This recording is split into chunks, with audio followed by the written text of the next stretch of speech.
14절부터 18절은 하나님의 주권에 대해서 정확하게 기록하고 있죠. 하나님께서 하고자 하시는 자를 긍휼히 여기시고 하고자 하시는 자를 완악하게도 하신다. 긍휼히 여기시기도 하고 완악하게도 하시는 분은 하나님이시다. 이렇게 이야기하고 있습니다. 지난 주일에 하나님께서 아브라함에게 아들 이삭을 번제로 드리라 명령하시고 이에 아브라함이 조금도 주저함 없이 칼을 들어 아들을 번제하려는 아브라함에게 하나님은 멈추라 라는 명령과 함께 이제 드디어 아브라함이 나를 경외한다 이렇게 말씀하죠. 어떻게 보면 성경을 이렇게 나눈다는 건 그렇지만은 이렇게 나누면 창세기 1장부터 3장은 우리가 창조를 기록하고 있지 않습니까? 3장부터 12장까지는 원시 어떤 그런 그 시대, 그런 혼란, 의미하죠. 그러면서 지난주에 말씀을 드린 게, 그러니까 하나님께서 아담이 죄를 지었을 때 아담은 어디 있느냐라고 할 때 아담은 두려워서 하나님 앞에 숨었다라고 말씀을 드렸습니다. 그 후에 그 아담의 후손들에 의해서 이 하나님이 가졌던 모든 것들이 깨지는 부분들을 우리가 보았지 않습니까? 사람을 죽이고 또 사람들이 가지고 있는 기능과 재능을 통해서 하나님께 영광을 돌려드리는 것이 아니라 인류가 파멸의 길로 가는 장면들을 우리가 보게 되지 않습니까? 그래서 하나님께서는 다시 어떻게 보면 리크레이션, 재창조 거기에 대한 계획을 갖고 있었어요. 우리가 마태복음 1장에 보면은 족보가 나오지 않습니까? 예수님의 족보가. 그 예수님의 족보의 시작이 아브라함부터 출발합니다. 의미가 있죠. 아담부터 출발하지 않고 아브라함에게 출발하죠. 그것을 이제 바울은 또 어떻게 설명하냐면 이제 이렇게 설명합니다. 첫사람 아담이 그 실패한 것을 하나님을 경외하는 줄을 내가 알겠다라고 아브라함에게 칭찬한 그 하나님을 경외한다. 그거는 사실은 인류의 역사를 바꾸는 채널이 되는 거거든요.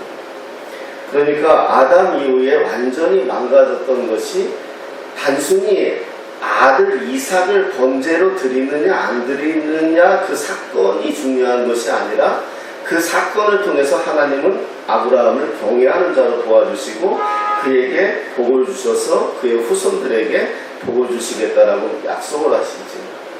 그래서 아브라함 이후부터 그 역사가 새롭게 전환되지 않습니까? 그런데 그럼에도 불구하고 또 인간이 타락을 하고 또 인간이 하나님을 벗어나고 이러죠. 그래서 복음서에 보면은 우리가 이 장면을 하나 생각해 볼 수가 있습니다. 예수님께서 세례받은 장면을 우리가 볼 수가 있는데요. 예수님이 세례받는 장면을 볼 수가 있는데 그걸 보면 그런 내용이 나옵니다. 세례는 뭐냐 하면은 그 당시의 세례는 이방인들이 하나님의 자녀로 들어올 때에 받는 세레모니 의식이 세례였고요. 또 내가 죄 가운데 있는 것을 회개하면서 내가 새 사람 되기를 원하는 자에게 드려지는 세레모니가 세례였어요. 자, 죄를 씻는 행위로 보았어요. 그 세례를요. 그러면 예수님은 죄가 없잖아요. 예수님은 죄가 없으신데 세례를 받는단 말입니다. 우리 입장에서는 그 은혜로 보지 않습니까? 죄 없는 예수님이 우리를 대신해서 세례를 받는다 그래서 뭐 겸손하신 예수님 막 이러면서 우리가 은혜 어떤 우리가 말할 내용은 참 많아요. 그런데요, 교회 밖에 있는 자들은 그게 공격의 대상이 돼요. 어떤 공격이 되냐면 봐라, 예수님이 죄 없는 예수님이 세례를 받는다. 그러면 예수님이 죄가 있었다는 거다. 이렇게 공격을 받는 거거든요. 예수님 죄가 있었던 거고 하늘에서 이는 내 사랑하는 아들이다 라는 음성이 들리는 그 시점부터 예수님이 하나님의 아들로 인정받은 거다. 이렇게 이제 공격을 한단 말이에요. 그러니까 우리는 교회 안에 있는 우리는 그거에 대해서 아무도 동의할 사람이 없죠. 그런데 세상에 있는 사람들은 그렇게 공격을 해요. 성경을 가지고 뭐 내가 누구라고 얘기 안 하겠지만 그러면 우리는 그걸 어떻게 방어를 하고 이야기할 수 있느냐 이렇게 보셔야 된다는 겁니다. 예수님이 세례받는 행위는 어떤 거냐 하면은 온 인류의 죄인들을 대신하는 대표자가 되는 거예요. 예수님이 그 세례 요한에게 나아가와서 요한에게 세례를 요청하면서 자신이 세례를 받는 것은 겸손해서가 아니라 그것이 무슨 하나의 어떤 세레모니가 아니라 지금 예수님이 온 인류의 대표자가 되는 거예요. 그래서 그의 세례의 행위를 말미암아 죄사함이라는 것을 우리에게 선포하는 하나의 역사라는 거죠. 자, 이것을 바울은 어떻게 얘기하냐면 첫 사람을 아담으로 이야기하는 거고 둘째 사람을 예수님으로 이야기하는 거예요. 그래서 복음서에서 예수님이 최초의 행위가 세례받는 행위부터 시작하거든요. 그래서 인류의 새로운 대표자, 인류의 둘째 사람, 그 예수님에 의해서 인류가 회복될 거라는, 예수님이 메시아라는, 하나님이라는 그러한 요소들을 가지고 나와요. 이 이야기를 왜 말씀드리느냐, 아브라함의 그 번제의 행위가 예수님의 세례의 행위처럼 1장부터 11장까지 타락한 인류를 뒤바꿀 수 있는 하나의 터닝 포인트가 되었다는 거예요. 그 역사가 하나님이 이제 네가 나를 경외하는 줄을 안다 라는 그 한마디가 그 아브라함을 통해서 새로운 역사를 쓸 거라는 것을 우리에게 선포해 주는 거거든요. 그러나 그 역사가 결국 또 인간이 또 타락이 왔다면 결국 어떻습니까? 선지자도 와봤고 별 사람들이 다 하나님을 대신해서 이 땅에서 사역을 했지만 인간이 회복이 안 되니까 결국은 하나님의 아들 예수님이 이 땅에 오셔서 온 인류의 죄를 대표자로서 당신이 사역을 시작한 내용이 이제 복음서에서 나온다라는 것을 우리가 염두에 두고 보았으면 좋겠습니다. 자, 결국은 뭐냐? 아브라함을 경외하는 줄 알았고 아브라함의 자손을 통해서 이스라엘의 선민, 하나님의 택한 백성들을 세웠지만 그럼에도 불구하고 이스라엘은 타락했다는 거죠. 이제 예수 그리스도로 구원을 얻은 바울이 자기 민족을 보니까 하나님께서 먼저 사랑하시고 언약의 백성이란 사실에 도취되어 잘못된 믿음을 가지고서도 자신들이 선민이라고 착각하는, 구원받을 거라는 착각하는 그들을 향하여 바울은 하나님께서 선택한 백성이니까 반드시 그럼에도 불구하고 하나님이 구원할 거라는 소망을 가지는 장면을 우리가 지난 수요일에 보았습니다. 자, 이제 바울은 그 소망 가운데에서 이사야 말씀을 떠올린 겁니다. 이사야 말씀이 27절에 있죠. 27절에 말씀을 보겠습니다.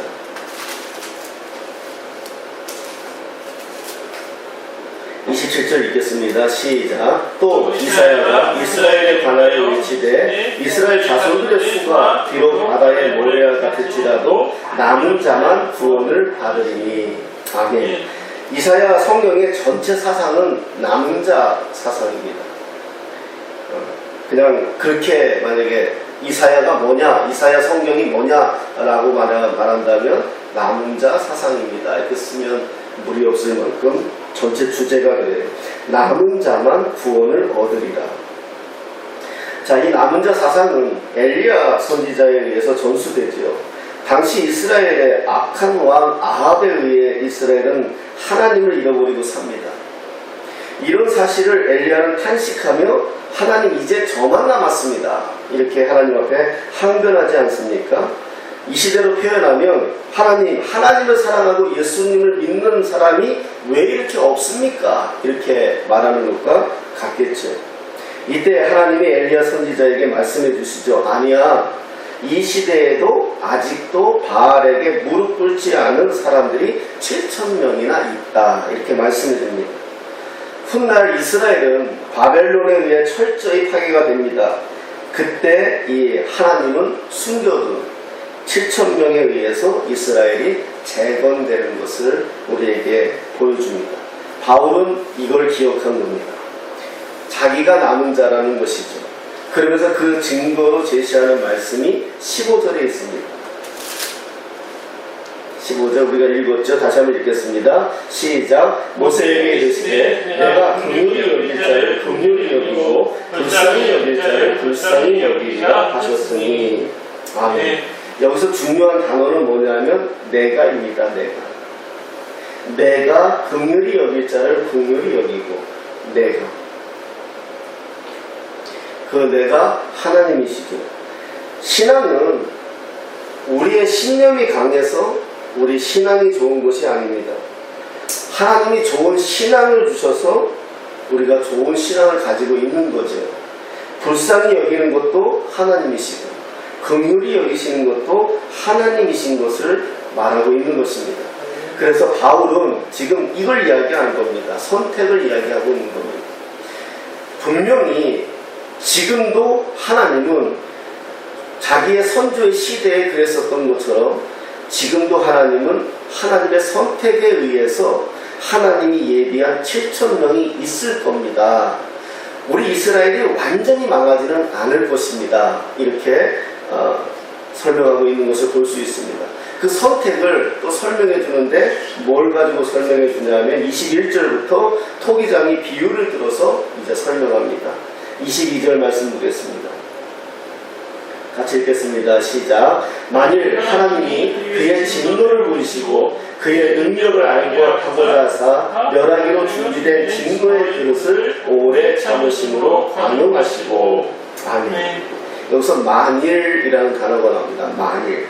그러니까 이 만일, 이 말의 의미는 하나님의 진노의 그릇을 관용하시던 긍휼의 그릇으로 쓰시던 이것은 하나님에 의한 것입니다. 이런 이야기잖아, 만일. 자, 23절을 보면 또 이렇게 말합니다. 또한 영광받기로 예비하신 바 긍휼의 그릇에 대하여 그 영광의 풍성함을 알게 하고자 하셨을지라도 무슨 말을 하리요. 이렇게 이야기합니다. 무슨 말을 하리요. 하나님이 어떤 그릇을 쓰던 진노로 쓰시던 긍휼로 쓰시던 유대인을 쓰던 이방인을 쓰던 우리가 무슨 말 하리요. 이렇게 이야기하는 거예요. 자, 이제 그러면 고민이 됩니다. 무슨 고민이냐. 만약에 정말 하나님의 이 선택이 사실이라면 하나님은 불공정한 분이 아니냐 이렇게 우리가 말할 수 있지 않습니까? 하나님께서 일방적으로 긍휼로 쓰시고 또 진노로 쓰신다면 진노로 쓰임당하는 자는 불쌍하지 않는다. 그러니까 이게 이제 요즘 나오는 논란이 뭐냐면 그런 내용입니다. 가룟 유다 같은 사람, 바로 같은 사람. 성경에 분명히 얘기하거든요. 바로도 그를 이렇게 부추겼다고 하거든요. 악한 쪽으로. 그리고 가룟 유다도 어떤 사람들은 가룟 유다가 배신하지 않았으면 예수님이 십자가에 달리시지 않았을 거 아니냐. 그러니까 어찌되었든 가룟 유다도 공이 있는 거 아니냐 이렇게 주장하는 사람들도 있어요. 이제 이런 게 나타날 수가 있다는 거죠. 하나님이 일방적으로 어떤 건 진노로 쓰시고 어떤 건 긍휼로 쓴다 그러면 긍휼로 쓰는 자는 그렇다 치더라도 진노로 쓰임받는 자는 불공정한 거 아니냐. 그는 아무런 방법이 없었지 않느냐. 하나님이 하시는데. 이렇게 의심할 만한 질문을 할 수 있는 동기가 있다는 겁니다. 거기에 대답하는 게 아까 얘기한 14절이었습니다. 그런즉 우리가 무슨 말을 하리요. 하나님께 불의가 있느냐? 그럴 수 없느니라. 이렇게 대답하고 있는 것입니다. 바울은 여기에 인간의 죄성을 정확하게 지적하고 있는 거예요. 하나님이 긍휼로 쓰던 진노로 쓰던 우리는 하나님이 선하심을 믿는 사람들이에요.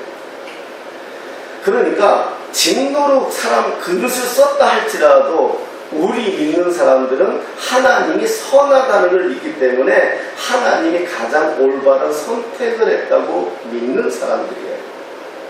그런데 인간의 죄성이 뭐가 있느냐? 하나님에 대한 신뢰가 없다는 거예요.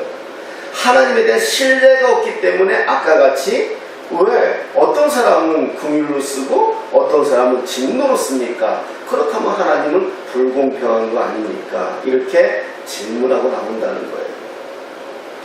그 사람 마음속에 이미 하나님에 대한 신뢰가 없다는 거예요.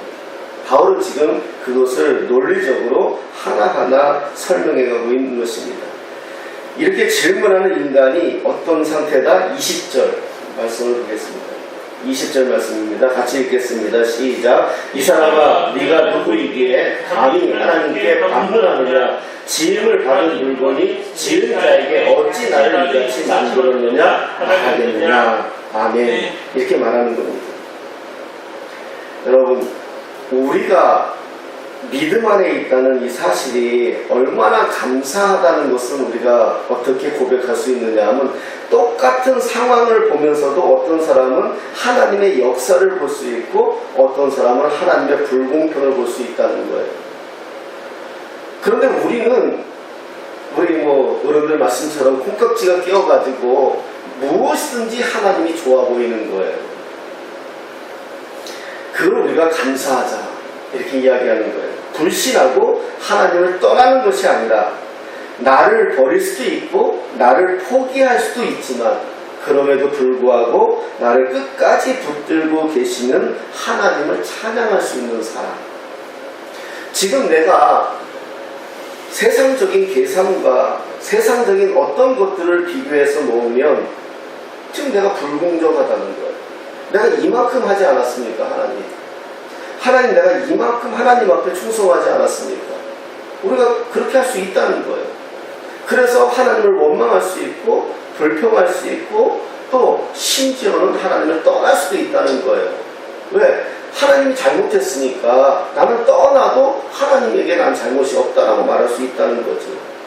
그런데 똑같은 사건인데도 불구하고 어떤 사람은 그게 감사로운단 말이에요. 그럼에도 불구하고 그게 감사하다는 거예요. 그 상황이 내가 용납할 수 없지만 이해할 수 없지만 선하신 하나님이 반드시 이 상황을 좋게 이루실 거라는 믿음으로 나아간다는 거예요. 바울은 지금 그렇게 이야기하고 있는 것입니다. 그럼에도 불구하고 나를 끝까지 붙들고 계시는 하나님을 찬양할 수 있다. 그래서 우리 안에 믿음이 있다는 이 사실이 감사하다 이렇게 고백하는 거죠. 바울은 이렇게 외치는 것입니다. 내가 바로 그 선택받은 사람이라는 거예요. 하지만 내가 복음을 전하고 선택받은 구원의 백성이 된 것은 특별한 나의 공로가 있어서가 아니라 하나님이 그 옛날 우리 조상들을 불쌍히 여기시고 그들을 구원하신 것처럼 지금 나도 하나님의 일방적인 사랑에 의해 구원받은 자라는 것을 고백하는 거예요. 그러면서 내가 남은 자다 이렇게 바울이 자신을 설명하고 있는 것을 볼 수가 있습니다.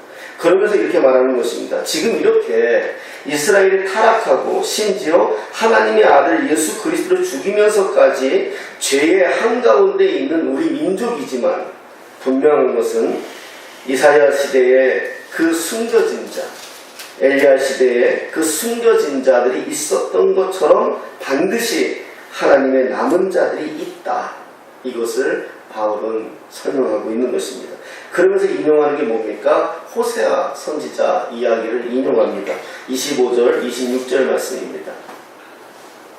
25절, 26절 같이 읽겠습니다. 시작. 호세아의 그래도 이르기를 내가 내 백성 아닌 자를 내 백성이라 사랑하지 아니한 자를 사랑한 자라 부르리라. 너희는 내 백성이 아니라 한 그곳에서 그들이 살아계신 하나님의 아들이라 일컬음을 받으리라 함과 같으니라. 아멘. 여러분, 우리가 호세아 성경 잘 아시지요? 하나님께서 타락한 이스라엘 백성들에게 자신의 심정을 들려주시고자 당시의 선지자 호세아를 사용하죠.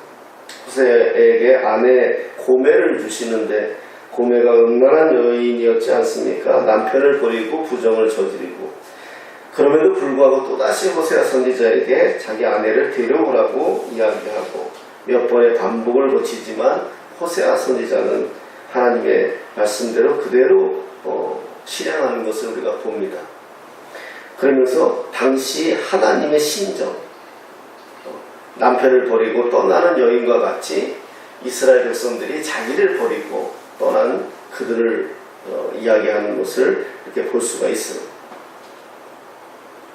세상이 어떻게 보면은 지금 우리가 사는 세상이 호세아 시대보다 낫다고 이야기할 수도 없고요.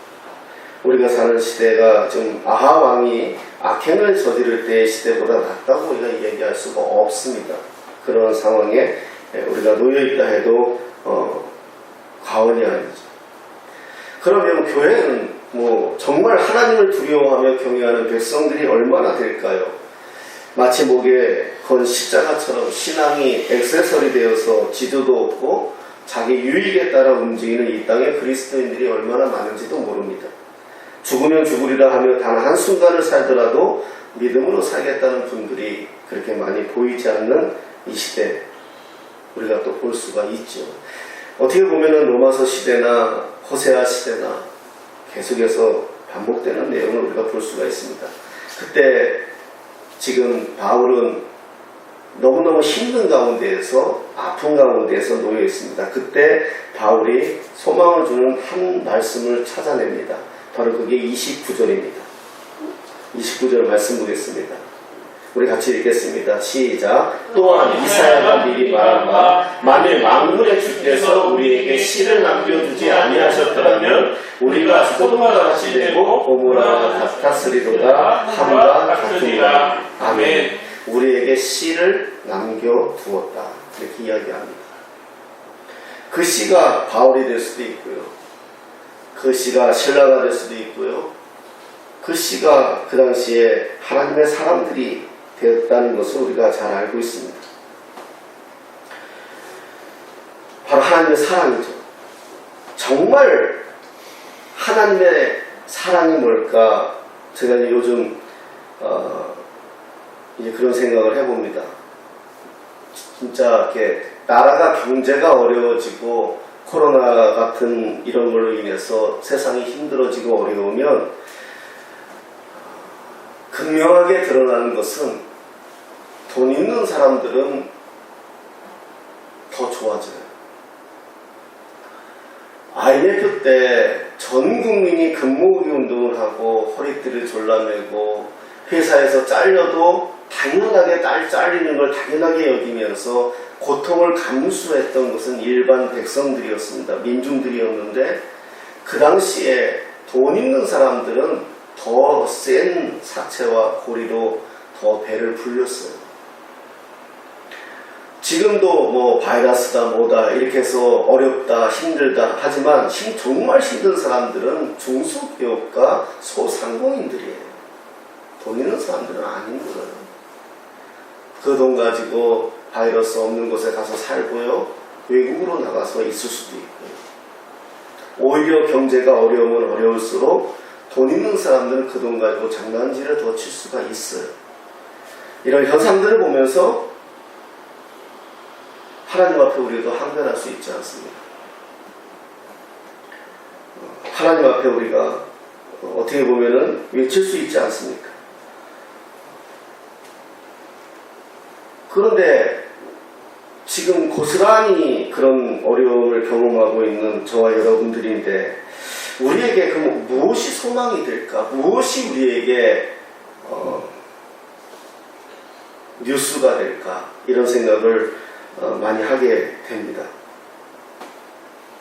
사람들은 하나님의 사랑을 어디에서 찾습니까?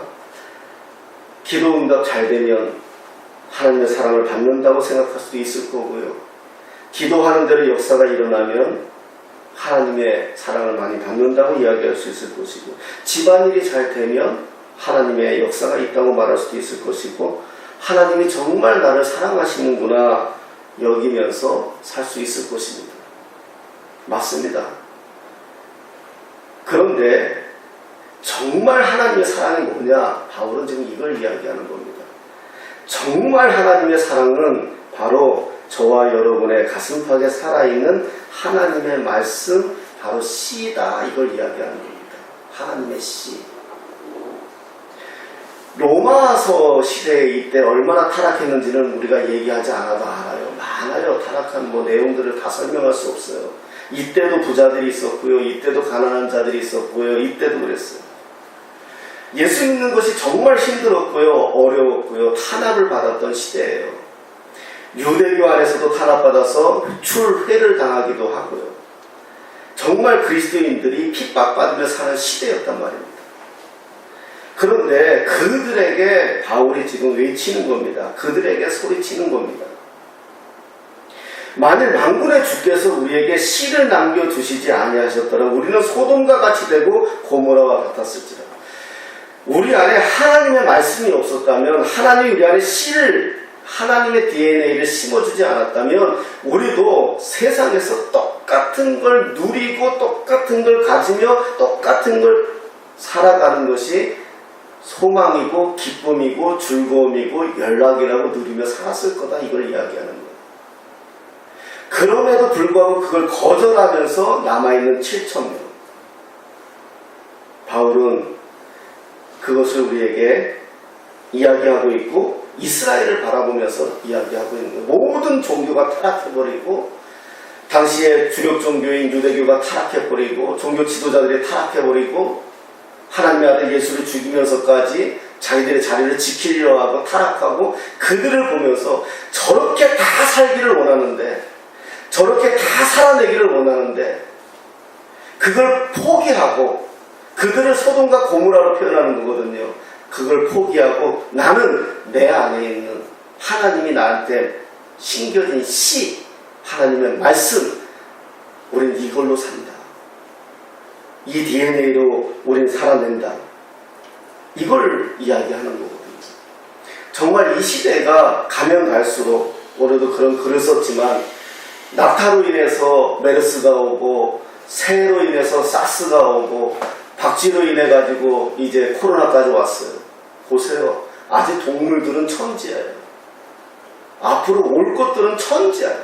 그럴 때마다 교회는 핍박을 받을 것이고, 그럴 때마다 믿는 사람들은 핍박을 받을 것이고, 바이러스보다 하나님의 능력이 더 작아지는 것처럼 여겨지는 그런 시대가 우리에게 올 텐데, 과연 우리가 그것을 감사하면서 우리가 살아낼 수 있겠느냐. 로마서 이걸 쓰는 이 심정이, 우리가 이렇게 택함받은 선민인데, 하나님이 아브라함을 통해서, 하나님이 예수 그리스도를 통해서 우리에게 이렇게 하나님 역사하시는데, 우리는 그것을 포기하고 우리가 좋은 것을 더 가지고 누리는 저들, 저 소돔과 고모라와 같은 저들을, 우리는 어떻게 그들을 거부할 수 있겠느냐. 그렇게 바울이 외치는 거죠. 그럴 때 바울이 이런 이야기를 합니다. 우리 30절, 31절 같이 읽겠습니다. 시작. 그런즉 우리가 무슨 말을 하리요? 의를 따르지 아니한 이방인들이 의를 얻었으니 곧 믿음에서 난 의요, 의의 법을 따라간 이스라엘은 율법에 이르지 못하였으니. 아멘. 이 말씀이 얼마나 놀랍고 무서운 말씀인지 모릅니다. 어떤 말씀을 쫓아가느냐에 따라 하나님의 법에 이를 수도 있고 이르지 못할 수도 있다. 이스라엘은 오히려 의의 법, 즉 율법을 쫓아갔는데도 법에 이르지 못했고, 이방인들은 의를 쫓지도 않았는데 하나님의 법에 이뤘다. 이렇게 역설적으로 이야기하고 있죠. 왜 그렇습니까?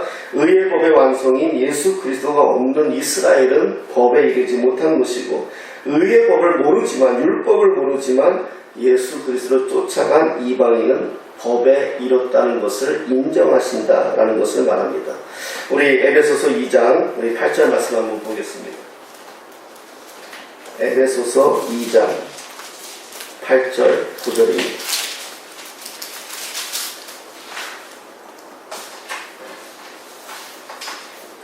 에베소서 2장 8절 9절 같이 읽겠습니다. 시작. 너희는 그 은혜에 의하여 믿음으로 말미암아 구원을 받았으니 이것은 너희에게서 난 것이 아니요 하나님의 선물이라. 행위에서 난 것이 아니니 이는 누구든지 자랑하지 못하게 하려 하나. 아멘. 믿음으로 구원을 얻었다. 누누이 얘기하고 있습니다. 무엇을 믿었습니까? 예수님을 믿었다. 그러면 우리가 무슨 시험을 보고 구원을 받았거나 어떤 행위를 통해서 구원을 받은 것이 아니라 선물 받은 거다. 뭐 우리가 누울 수 있답니다. 자, 근데 이거 한번 보이겠습니다. 이 사건을. 여러분, 출애굽한 백성이, 이스라엘 백성들이 요단강을 건넌 사건을 아시죠? 요단강을 건넙니다. 이제 여리고성이 있습니다. 여리고성만 무너뜨리면 가나안 입성이에요. 들어가는 거예요. 근데 하나님이 이스라엘 백성들에게 요구하는 게 있죠. 뭘 요구했습니까? 할례를 요구합니다. 다 알잖아요. 할례. 난센스잖아요. 남자들에게 할례를 요구한다면 전쟁 치르지 말라는 거잖아요. 지금 여리고성이 가장 강력한 여리고성이 있는데 할례를 한다면서 전쟁하지 말라는 거잖아요. 왜 그렇게 하나님은 하셨을까요? 굳이 왜 그렇게 하셨을까요? 그건 뭡니까? 여리고성은 점령합니다. 이미 벌써 여리고성 안에서도 생각해보세요. 200만 명 가까운 수많은 무리들이 떼를 지어 좀 오고 있습니다. 저쪽에서 오잖아요. 떼를 지어 오고 있는데 들려오는 소문 들려오잖아요. 요단강을 맨발로 건넜다 하더라. 오다가 아이성을 깨부셨다 하더라. 오다가 이런 역사, 저들이 믿는 하나님이 있는데 불기둥, 구름기둥, 뭐 한밤에도 뭐 불이 번쩍고 지금 같으면 한번 생각해보고 상상을 한번 해보세요. 그들이 오고 있는데 여리고성은 지금도 지들은 벌써 지레짐작으로 두려워하고 있어요. 분명히 여리고성을 무너뜨려요. 그런데 하나님이 그들에게 할례를 요구하는 건 뭡니까? 나중에 지들이 자기들이 잘나서 출애굽을 성공한 것처럼 이야기하는 것 때문에 하나님은 태클을 거는 거죠. 할례를 하게 하는 거죠. 너는 아무것도 하지 마, 너희들은. 그냥 내가 하라는 대로만 해.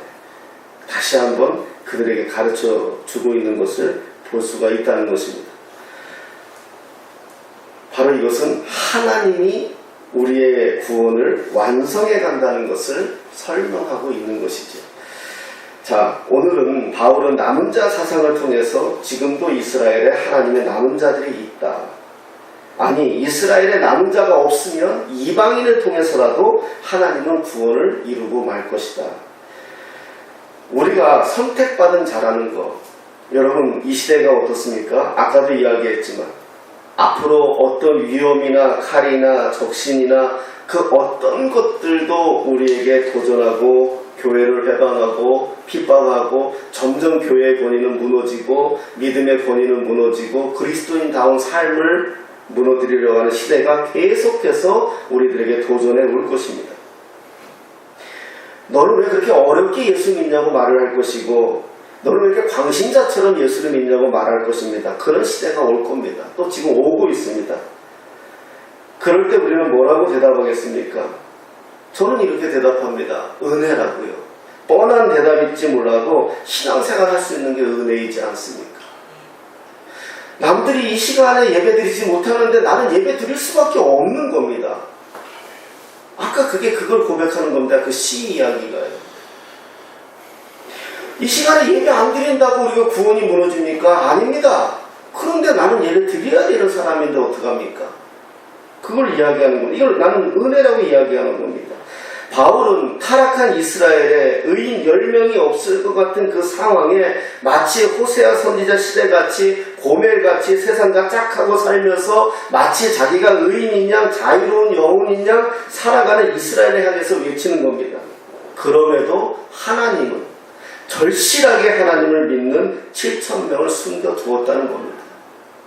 그리고 그래도 안 되면 이방인을 들어 쓰시더라도 하나님은 구원을 이루어갈 것을 말하는 것입니다. 지금 이렇게 말하는 나를 너희들이 조롱하지만 나를 보고 예수에 미쳤다고 하지만 그래 그렇다고 난 미친 거다 이렇게 이야기하는 게 바울입니다. 나도 맞다 미쳤다. 그런데 너희도 나처럼 미쳤으면 좋겠다. 이렇게 바울이 이야기하는 겁니다. 9장 33절 말씀 한번 보겠습니다. 로마서 9장 33절입니다. 마지막으로 보겠습니다. 같이 읽겠습니다. 시작. 기록된 바 보라 내가 걸림돌과 거치는 바위를 시온에 두으니 그를 믿는 자는 부끄러움을 당하지 아니하리라 함과 같으니라. 아멘. 예수 그리스도를 믿는 자는 부끄러움을 당하지 않을 것이다. 걸림돌과 거치는 바위를 시온에 두느니 그래요. 우리 신앙의 걸림돌이 있을 거라는 것을 말해주는 거고요. 그리고 우리가 거치는 바위처럼 우리를 거칠게 다루는 세상이 있다는 것을 말씀하고 있는 것입니다. 바울은 이러한 내용들을 가지면서 정말 이스라엘을 가슴에 품고 자기가 조국을 가슴에 품고 그런 마음으로 이 로마서 서신을 써내려가고 있는 것을 볼 수가 있습니다.